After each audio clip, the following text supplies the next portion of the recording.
কাজী হাজিরিন, ওমরের মতোই তাকওয়া লাগবে। তাহলে এই পুরস্কারের মাঠে আপনি আসবেন, দেখবেন আমার আল্লাহ রেজামন্দি আপনার জন্য হাসিল হয়ে গেছে।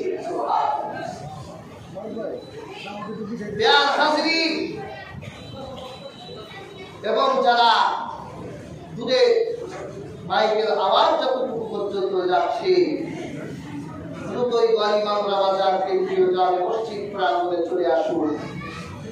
ইনশাআল্লাহ আমরা নির্ধারিত 8টার সময় নামাজে দাঁড়িয়ে যাব। সময়ও বেশি নাই, আর 10 মিনিট সময় সংগ্রহ আছে। যারা দ্বিতীয় কাতারে আছেন, প্রথম কাতারটা পূর্ণ করে আমরা বসি, আমাদের পেছনে মানুষগুলো বসতে পারবে। প্রথম কাতারে চলে আসুন আপনারা। যারাই আসবো কাতার পূর্ণ করে বসবো ইনশাআল্লাহ। এবং যারা ছোট্ট নাবালিগ বাচ্চারা আছে, তোমরা পেছনে থাকবা। প্রিয় হাজিরিন, কাজে আজকের এই পুরস্কারের এই দিনে আমরা পুরস্কার আল্লাহর পক্ষ থেকে সবাই বলে পেতে চাই কি চাই না? আমরা আমাদের গুনাহ মাফ করতে চাই কি চাই না? গুনাহ মাফ করতে চাই। কাজে গুনাহ মাফের যে কোয়ালিটি গুলো দরকার, এই কোয়ালিটি গুলো অর্জন করতে হবে। কোয়ালিটি গুলো কি?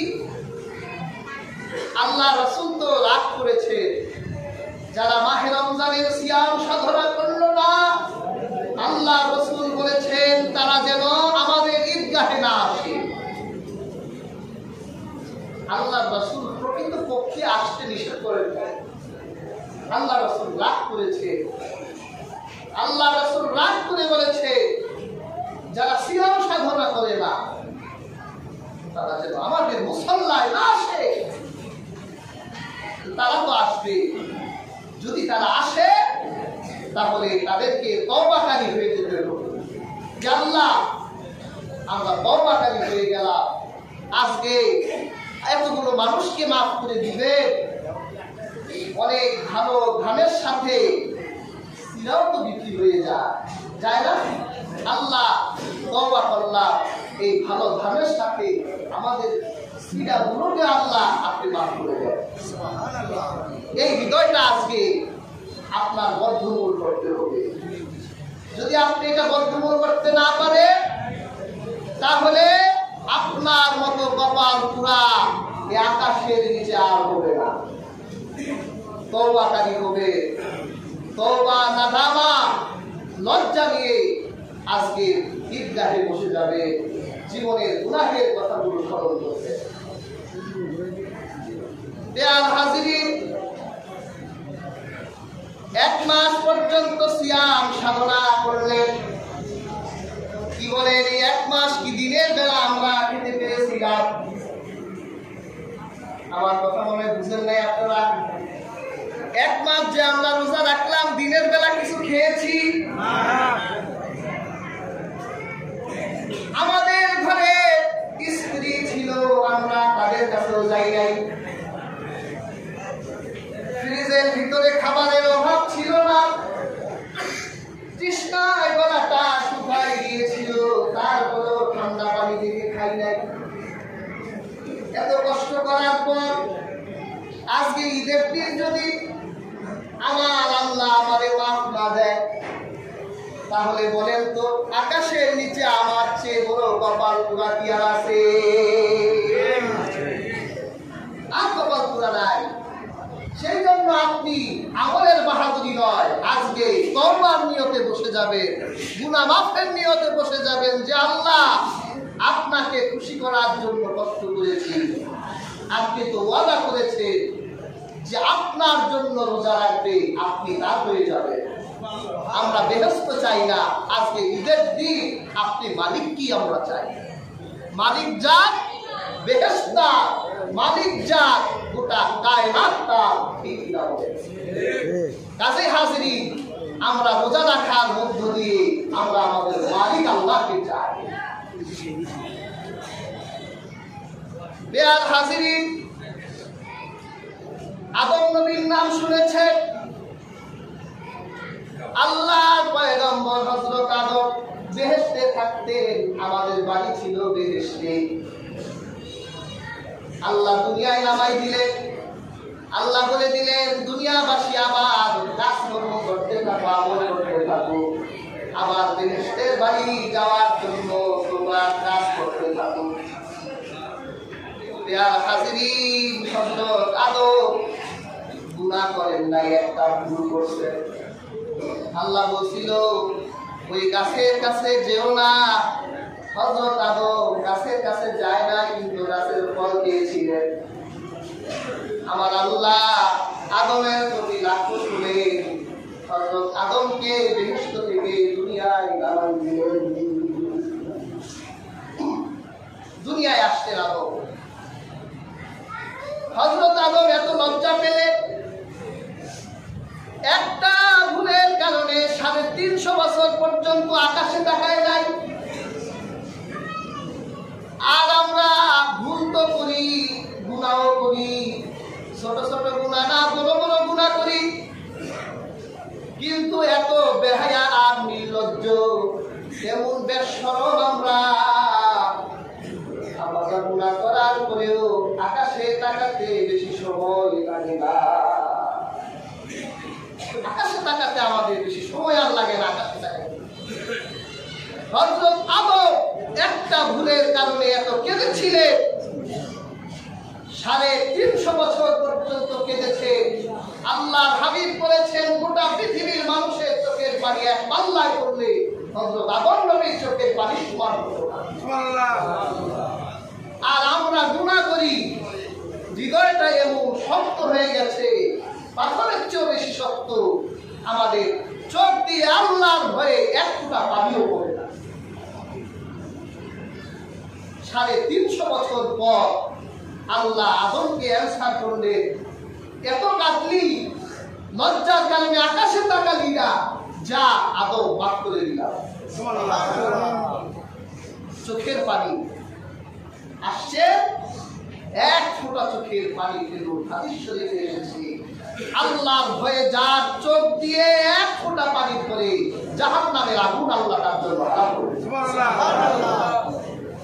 এই মাঠ গুনাহ মাফের মাঠ।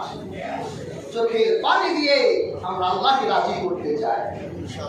কাজে হাজিরিন, যারা এখনো বাইরে ঘোরাফেরা করছে, আমরা এখন নামাজে দাঁড়িয়েও যাব, সময় হয়ে গেছে। দ্রুত আমরা ঈদগাহে চলে আসি, গুনাহ মাফ করে। আল্লাহ রাসূল বলেছে ঈদের নামাজ পড়ে রোজা রাখা বান্দাগুলো যখন ঈদগাহ থেকে বের হয়ে যাবে, সে যেন তার মায়ের পেট থেকে কেবল জন্মগ্রহণ করল। আমরা মায়ের পেট থেকে জন্ম নেওয়া নিষ্পাপ শিশুর মতো হয়ে যেতে চাই। কাজেই যারা বাহিরে ঘোরাফেরা করছে দ্রুতই চলে আসুন, আমরা নির্ধারিত সময়ে নামাজে দাঁড়িয়ে যাব। প্রিয় হাজিরিন, তাহলে আজকে এই মাঠে অন্যতম একটি বৈশিষ্ট্য রাখবে, আজকে আমরা তওবাকারী হয়ে যাব, আল্লাহর কাছে তওবা করব, ছোট হব। আল্লাহর কাছে যে ছোট হয়, আল্লাহ কায়নাতের কাছে তাদের বড় বানাই দেয়। কাজে হাজিরিন, মাথা নত করে মোনাজাতে চোখের পানি ছেড়ে আল্লাহর কাছে কান্না করবে, তওবাকারী হয়ে যাবে, তওবা করবেন। আল্লাহ আজ থেকে জেনে শুনে স্বেচ্ছায় সানন্দে কোনো পাপ করব না। এই তওবা আমরা করতে পারবো কিনা? সবাই তো মনে হয় পারবে না। আমরা তওবা করব, আল্লাহ সানন্দে স্বেচ্ছায় সজ্ঞানে আজ থেকে কোনো পাপ করব না।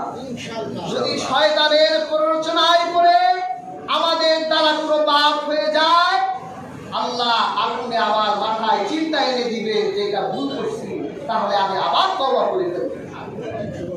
এই নিয়তে আমরা আজকে ঈদের নামাজ পড়ব, দোয়া মুনাজাত করে আল্লাহর কাছ থেকে আমরা মাফ চেয়ে শব্দ জন্ম নেওয়া শিশুর মতো নিষ্পাপ হয়ে যাবে ইনশাআল্লাহ। কাজে হাজিরিন, আমরা এখন নামাজে দাঁড়াবো, তবে নামাজের কিছু নিয়ম আমাদের বলে দিতে হবে। এটা একটা বাৎসরিক নামাজ। আমাদের দেশে ঈদের নামাজ পড়াইতে গিয়া সাধারণ মুসলিম তো দূরের কথা, ইমাম সাহেব জানাজার নামাজ পড়াই দেয়। ঈদের দিন ঈদের মাইয়া জানাজার পড়াই দেয়। কাজে নিয়ম নীতিগুলো যদি জানা থাকে তাহলে ঈদের জামাত আমাদের জন্য গুনাহ মাফের জামাত হয়ে যাবে। আল্লাহ রাসূল সাল্লাল্লাহু আলাইহি সাল্লাম তিনি 2 রাকাত ঈদের নামাজ পড়তেন। কয় রাকাত নামাজ? 2 রাকাত। ফজরের নামাজের পর ঈদের নামাজের মাঝখানে রাসূলুল্লাহ অন্য নামাজ পড়তেন না। আমরা শুনি অনেক জায়গায় আমাদের মতো হুজুররাই বলে নামাজ পড়াই, আপনারা নামাজ পড়েন, কিন্তু ঈদের নামাজের পূর্বে কোনো নামাজ, তাহলে ঈদের নামাজকে অপমান করা হয়। আল্লাহ রাসূল 2 রাকাত নামাজ পড়তেন।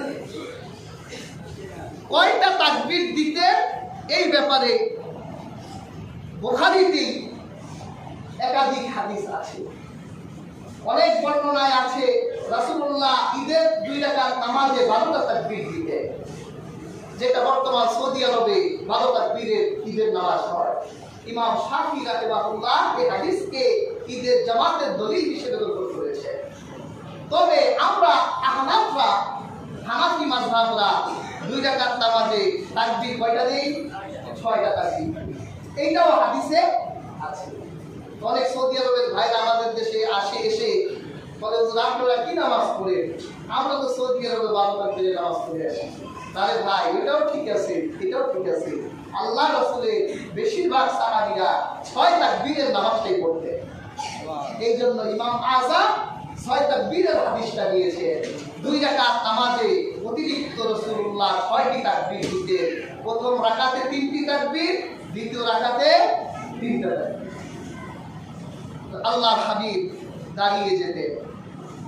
এরপর নিয়ত আমাদের দেশে শিখাই দিতে হয়, আরবিতে বলাই দিতে হয়। আসলে আপনারা আসছেন, নিয়তের ফরজিয়াত হাসিল হয়ে গেছে। আমরা যখন নামাজে দাঁড়িয়ে যাব, আল্লাহ রাসূল সাল্লাল্লাহু আলাইহি ওয়াসাল্লাম তিনি বলল আল্লাহু আকবার বলে হাত বাঁধতেন। হাত বেঁধে আল্লাহ রাসূল সানা করতেন, সুবহানাকা আল্লাহুম্মা ওয়া বিহামদিকা ওয়া তাবারাকা ইসমুকা ওয়া তাআলা জাদ্দুকা ওয়া লা ইলাহা ইল্লা। এরপর আল্লাহ হাবিব সাল্লাল্লাহু আলাইহি ওয়াসাল্লাম 3টি তাকবীর দিতেন। হাত ছেড়ে আল্লাহু আকবার, হাত ছেড়ে দিতেন, হাত বাঁধতেন না, হাত ছেড়ে দিতেন। এরপর আল্লাহু আকবার, আবার হাত ছেড়ে দিতেন। এরপর 3য় তাকবীর আল্লাহু আকবার, হাত ছেড়ে দিতেন। ইমাম সাহেব সূরাতুল ফাতিহা পড়বেন, এরপর যে কোনো কিরাত করবেন, করে তিনি রুকুতে চলে যাবেন। আপনারাও সিজদা, আপনারাও সিজদা। দ্বিতীয় রাকাতে দাঁড়িয়ে প্রথম রাকাতে শুরুতে তাকবীর দিয়েছিলাম, আর দ্বিতীয় রাকাতে শেষে তাকবীর। ইমাম সাহেব দাঁড়িয়ে তিনি সূরাতুল ফাতিহা পড়বেন এবং যে কোনো একটি কিরাত পড়ে রুকুতে যাওয়ার আগে আবার তিনি হাত ছেড়ে তাকবীর দিবেন, আল্লাহু আকবার, হাত ছেড়ে দিবেন, আল্লাহু আকবার, হাত ছেড়ে দিবেন, আবার আল্লাহু আকবার, হাত ছেড়ে দিবেন। এবং এই হাত ছাড়া অবস্থায় আল্লাহু আকবার রুকুর তাকবীর দিবেন। এরপর আখিরি বৈঠক করে সালাম ফেরানোর পর আল্লাহ রাসূল সাল্লাল্লাহু আলাইহি ওয়াসাল্লাম তিনি খুতবা দিতেন। প্রতি খুতবা, জুমআয় আগে খুতবা পরে নামাজ, ঈদে আগে নামাজ পরে খুতবা। কথা বুঝতে পারছেন? এই পদ্ধতিতে আমরা এখন নামাজে দাঁড়িয়ে যাব। খুতবার সময় কেউ কথা বলবো না, নীরব নিস্তব্ধে খুতবা শুনবো, কারণ খুতবা শোনাটা ওয়াজিব। কাজে হাজিরিন, আমরা নামাজের কাতা পূজা করি, তাকে সামনে দাঁড়াবো। যারা আশেপাশে ঘোরাফেরা করছেন অতি সত্বর দ্রুতই গাড়ি মাত্রা বাজার কেন্দ্রীয় জামে মসজিদ প্রাঙ্গণে চলে আসুন। এরপরই আমরা নামাজের জন্য কাতা পূজা করছি।